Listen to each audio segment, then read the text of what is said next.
This video is to explain how I diagnose the no eats list. So, what I did is you can go to a report center and you can pull up a data entry review. So, what I did is I pulled up a data entry review, and I know that we moved the sows, right, between December, let's say Thursday, 29th to December, or here, let's just go January 2nd, right? So when I pull this report here, right, because this is the data entry review, and I'm doing the whole org structure, and then I'm pulling the report via Excel. So I press export to Excel.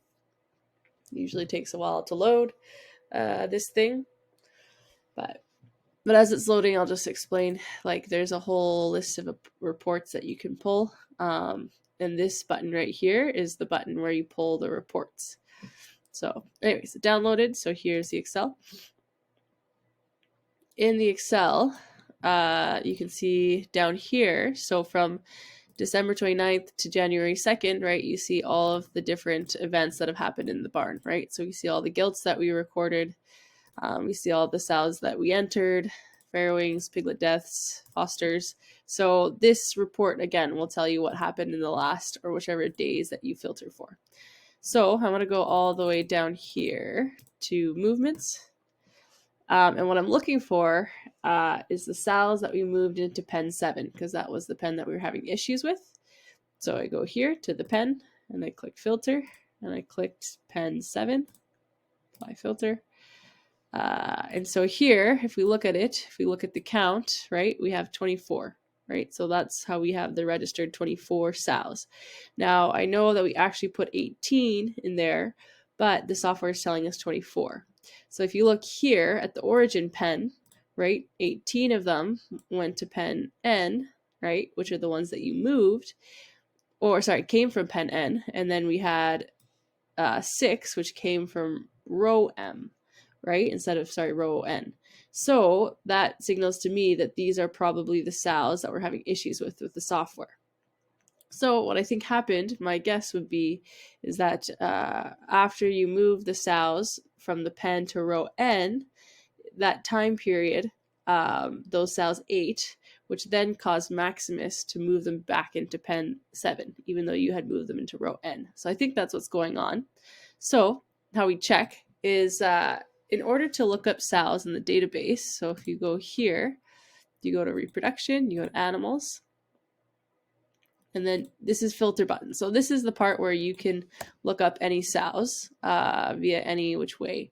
So, but in order to look up a sow number, right, you have to put a comma in between. So if I put a comma in between, so I go 543 or whatever, 6, comma, 7, display, then I can pull up multiple tags. That only brought up one just because I don't think we have that other number. So what you have to do is you have to put in a quick formula in the Excel in order to just add a comma at the back of that. Oops, so that was a 7. Oops, let me just read that. So the formula is you go equal sign, it's concatenate, I don't know how you spell it, but if you go to the formula, search up concatenate, I don't know how to say it. So that's the formula you want, and then you're going to want to put in the, let's see, row M here, so you want to put in the number, and then the extra text, and then you drag it down. So that is 6, right? And you can see taking that number, right, and adding a comma to the back of it. Taking that number, adding a comma to the back of it. So you copy all of this. Copy. Right? Now you go back to the database. Put in the tags here, because this is where the RFID tags go. And then you paste. So then you'll paste all of those numbers with the commas. So we'll pull up all of them. So I hit display. And now I can see all the sows that I believe Maximus had moved back. So if we check them, we'll click on this girl. I'll go to history to look at what happened.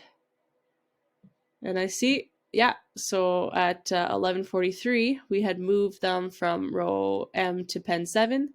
From pen 7 to row M. And then it looks like at 11:50,